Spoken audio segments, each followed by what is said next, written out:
جی السلام علیکم۔ اب آپ کیسے ہیں؟ امید کرتا ہوں آپ سب خیر وفیت سے ہوں گے۔ اور welcome to all friends and family members my YouTube channel Vedan Mustafa official. چلتے ہیں ہم اپنے اگلی ویڈیو کی جانب۔ ناول جنت کے پتے اسنیم رحمن سے لاسٹ لائن تھی ہماری۔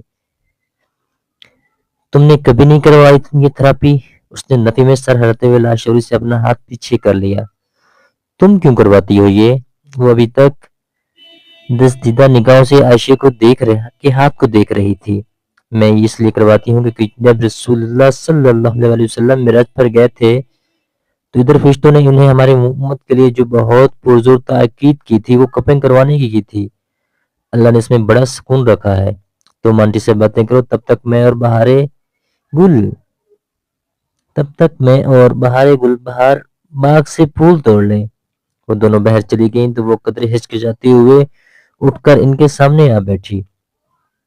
انہوں نے نرمی سے مسکرا کر اسے دیکھتے ہوئے ہاتھ بڑھایا تو بلا ارادہ حیا نے اپنا ہاتھ ان کے ہاتھ میں دے دیا۔ تب اسے محسوس ہوا کہ انہوں نے شفاف پتلا دستانہ پہن رکھا تھا۔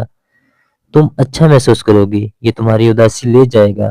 مجھے نہیں لگتا کہ میری اداسی ان چیزوں سے دور ہو سکتی ہے۔ وہ ان کے ہاتھ میں دیے اپنے ہاتھ کو دیکھ رہی تھی جس کی پشت پہ وہ کوئی اسپرے کر رہی تھی۔ وہ کیوں؟ میری زندگی بہت پیچیدہ اور مسئلوں سے بری ہے، میں نے اداسی سے کہتے ہوئے نفی میں سر جھٹکا۔ کھڑکی سے چھن کر آتی صبح کی روشنی اس کے چہرے پہ پڑے نیلوں کو واضح کر رہی تھی۔ میری بیسٹ فرینڈ میرے سامنے دم توڑ گئی اور میں کچھ نہیں کر سکی۔ میں نے بہت دعا کی تھی حلیمہ آنٹی، مگر وہ پھر بھی مجھے چھوڑ کر چلی گئی۔ وہ نہ مرتی تو کل کو تم خود ہی اسے چھوڑ جاتی۔ بعض چیزیں ہمیں ناگوار لگتی ہیں مگر وہ ہمارے لیے اچھی ہوتی ہیں۔ اگر اس بیماری سے بچ جاتی مگر معذور ہو جاتی اور کسی بھی وجہ سے اس کا گھر چھوٹ جاتا تو تمہارے آسرے پر آ پڑتی اور تمہیں ساری زندگی اس کی خدمت کرنی پڑتی تو تم چند ماں یہ کر پاتی، پھر تنگ آ کر خود ہی اس کو چھوڑ دیتی۔ بعض دفعہ موت میں بھی ایک ریلیف ہوتا ہے۔ وہ اس کے ہاتھ کی پشت پہ زیتون کا تیل ملتے ہوئے کہہ رہی تھی، مگر میں نے اس اللہ سے ویسا ہی مانگا تھا جیسی وہ تھی۔ وہ تمہیں اگلے جہاں میں اسے ویسا ہی واپس کر دے گا اور وہی تم دونوں کے لیے بہتر ہوگا۔ وہ رسان سے کہتے ہوئے اب ایک شیشے کا کپ جس کے پہندے ہوئے کوئی آلہ لگا تھا الٹا کر کے اس کے تیل کی پشت پہ رکھ رہی تھی۔ مگر میں اس غم کا کیا کروں جو میرے اندر سلگ رہا ہے؟ سر جھکائے الٹے رکھے کپ کو دباتے ہوئے انہوں نے نفی میں گردن ہلائی۔ ہم مرنے والوں کے لیے تھوڑی ہوتے ہیں بچے، مرنے والوں کے لیے کوئی بھی نہیں روتا، ہم سب تو نقصان پہ روتے ہیں۔ ہمارا غم تو بس یہی ہوتا ہے کہ وہ ہمیں اکیلا چھوڑ کر چلا گیا۔ وہ ڈبڈبائی آنکھوں سے انہیں دیکھے گئی۔ اسے اپنے ہاتھ پہ کپ کا دباؤ محسوس نہیں ہو رہا تھا۔ وہ چند لمحے کے لیے ہر شے سے دور چلی گئی تھی۔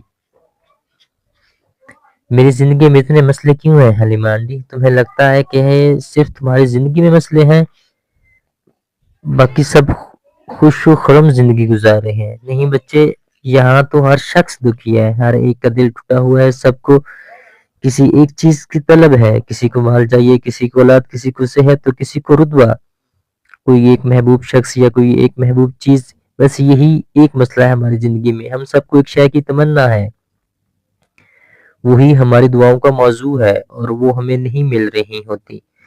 وہی چیز ہمارے آس پاس کے لوگوں کو بے حد آسانی سے مل جاتی ہے اور ہم ان پہ رشک کرتے رہ جاتے ہیں، یہ جانے بغیر کہ ان لوگوں کی خاص تمنا وہ چیز ہے ہی نہیں، وہ تو کسی اور چیز کے لیے دعائیں کرتے رہتے ہیں۔ یوں ہم ایک شخص کے لیے اتنا روتے ہیں کہ وہ ہماری زندگی پہ حاوی ہو جاتی ہے اور یہ شے وقت گزرنے کے ساتھ ساتھ بدلتی رہتی ہے۔ تو مجھے ایک بات بتاؤ، تمہاری زندگی میں بہت سے مسئلے آئے ہوں گے، لمحے بار کو اپنے سارے مسئلے یاد کرو۔ اس نے آنکھیں بند کر لیں۔ وہ اب کپ ہٹا کر اس گول نشان کے اندر موجود جلد میں نشتر کی ہوئی سوئی سے کٹ لگا رہی تھی۔ اسے تکلیف نہیں ہوئی، وہ کچھ اور یاد کر رہی تھی۔ سفید پھول، شریفوں کا مجرا کی ویڈیو، ارم کے رشتے کے لیے آئے لڑکے کا انہیں پہچان جانا، ولید کی بدتمیزی، ترکی کا ویزا نہ ملنا، پھر یہاں آ کر پھولوں کا سلسلہ، اس کا بیوق ادا میں قید ہو جانا، پھر اس کا اغوا اور آگ کا وہ بھڑکتا الاؤ۔ اس نے آنکھیں کھول دیں۔ اس کی ہتھیلی پشت پہ خود کے ننے قطرے نمودار ہو رہے تھے۔ حلیمہ آنٹی نے کہا واپسی ہتھیلی پہ رکھ کر دباتے ہوئے اس کو دیکھا۔ اب بتاؤ ان مسئلوں کا کیا بنا؟ وہ غائب دماغی سے کپ کو دیکھ رہی تھی۔ اوپر لگا سکر اندر سے خون کھینچ رہا تھا۔ شیشے کا کپ سرخ ہونے لگا تھا۔ مطلب بتاؤں ان مسئلوں کا کیا بنا؟ وہ مسئلے حل ہو گئے، سارے مسئلے ایک ایک کر کے حل ہوتے گئے، مگر نئے مسئلے نے تمہیں اتنا الجھ دیا کہ تمہارے پاس ان بھولے بسرے مسئلوں سے نکلنے بھی اللہ کا شکر ادا کرنے کا وقت ہی نہیں رہا۔